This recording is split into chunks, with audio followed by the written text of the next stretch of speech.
Ms. Prashanthi Mahindaratne is an experienced litigator in all spheres of the law. She serves as legal consultant to the Right to Information Commission of Sri Lanka and works as a counsel for the firm Julius and Prissy in UK since 2011. She is a recognized expert on public international law, international humanitarian law, and international criminal law. In such capacity, she was involved in co-drafting the Office of the Missing Persons Act No. 14 in 2016.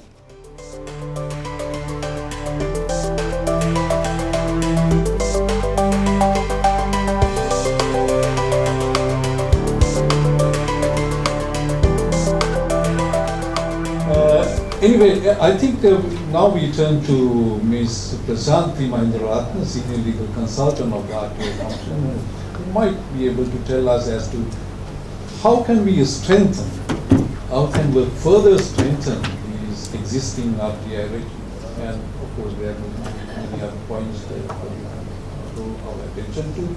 So you have the floor. Thank you, Mr. Javier. Coming on the heels of the extremely positive picture painted by Mr. Jasminder, I'm afraid I'm going to sound like the prophet of doom.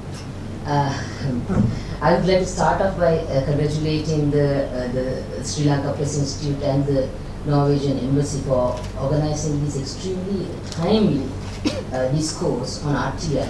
I say timely because if you are to move forward, it's important and essential to recognize the potential pitfalls and challenges that the system is facing, of which we have had a brief glimpse of during the past year.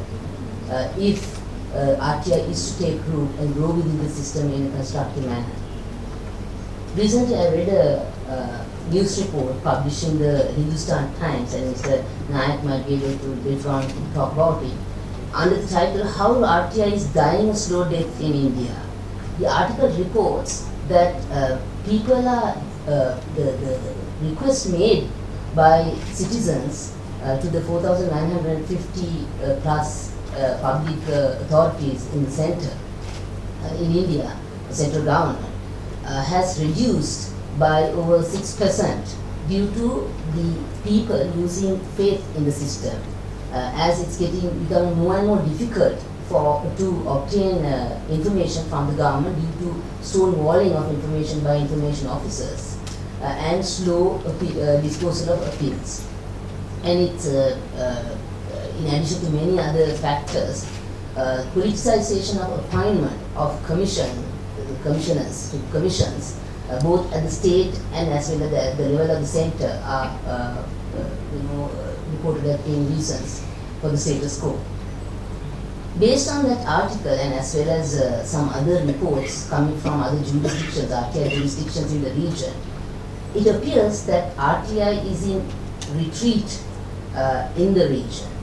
And why do I say that? Because in that context, I would say that the first year of RTI in Sri Lanka, quite unexpected and against all odds, have demonstrated extremely positive progress.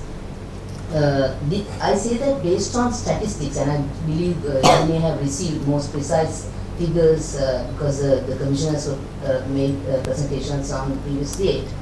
But I have some approximate figures that indicates a very constructive year of RTI in the country.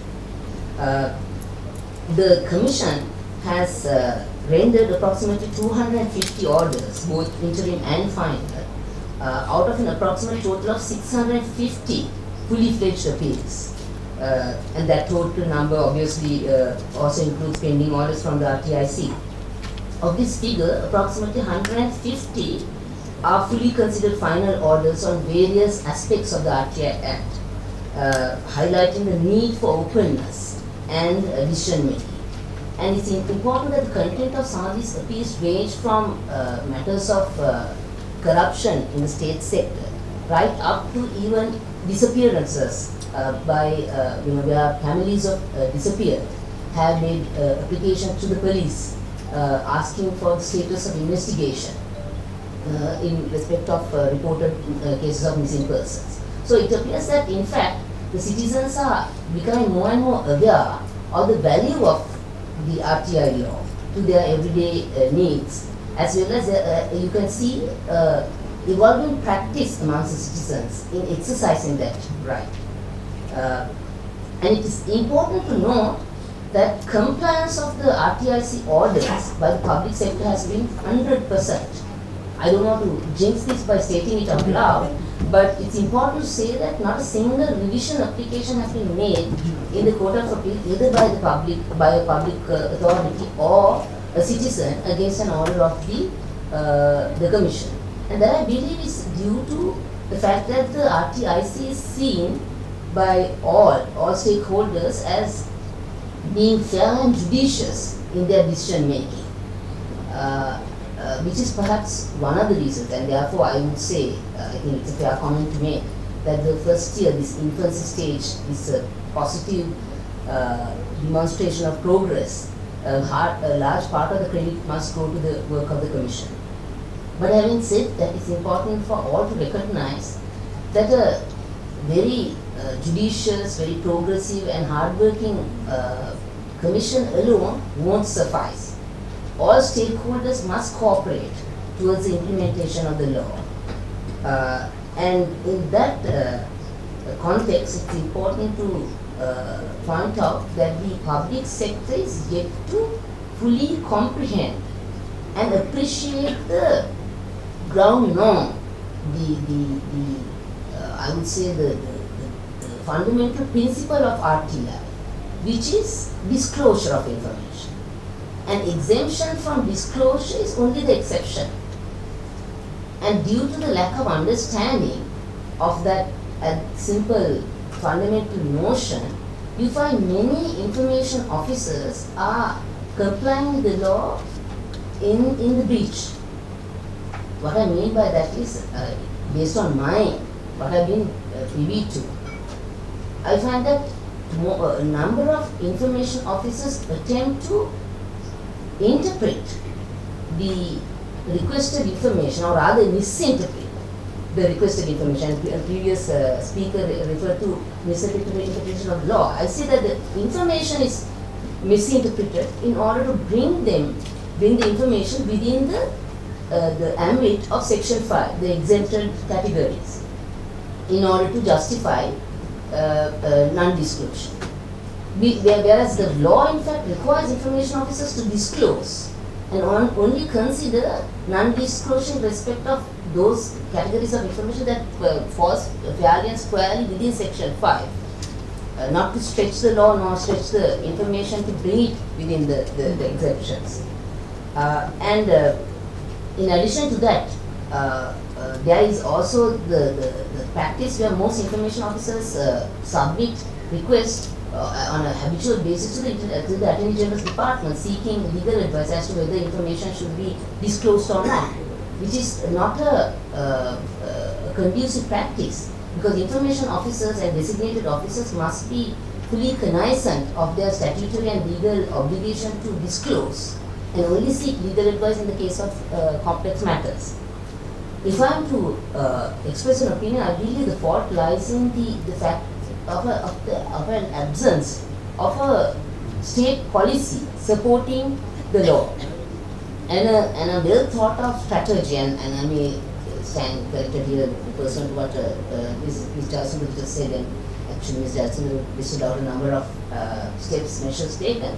But I see the absence of a proper strategy on implementation of the law and a state policy supporting the law. Just passing a law itself does not suffice, because as a nation, the entire nation must be sensitized, and this in fact Mr. Jackson spoke of. The entire nation must be sensitized to the fact of the legal transformation under the Right to Information Act from a status of secrecy to a status of complete transparency. So that as a nation, for us to really understand this concept, there has to be a more concerted effort, not only on the part of the authorities, but also on the part of the broader public, the media, and in this respect, it's important to note, and this is one aspect that I really wanted to note here, is the manner in which the citizens themselves exercise their right. Generally, when one speaks of RTI, the focus is on the obligations of the public sector. But how about the citizens? How about the civil society organizations? It's important that the citizen exercises his or her right to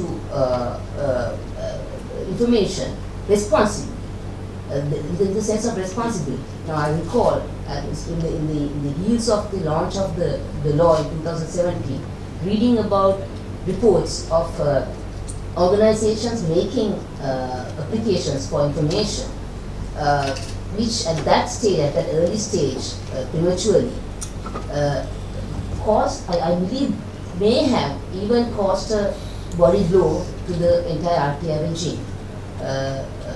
Because I think in that context it's important to note that already a cabinet memorandum has been tabled, and I believe a cabinet decision passed.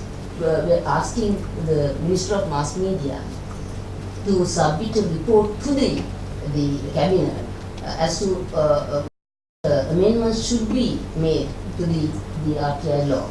And in the cabinet memo, it is pointed that this is in view of certain difficulties faced by public authorities in attempting to implement the law. And this could have been due to some of the applications made in the early stages of hasty applications, I would say, made in the early stages of implementation of the passing of the law.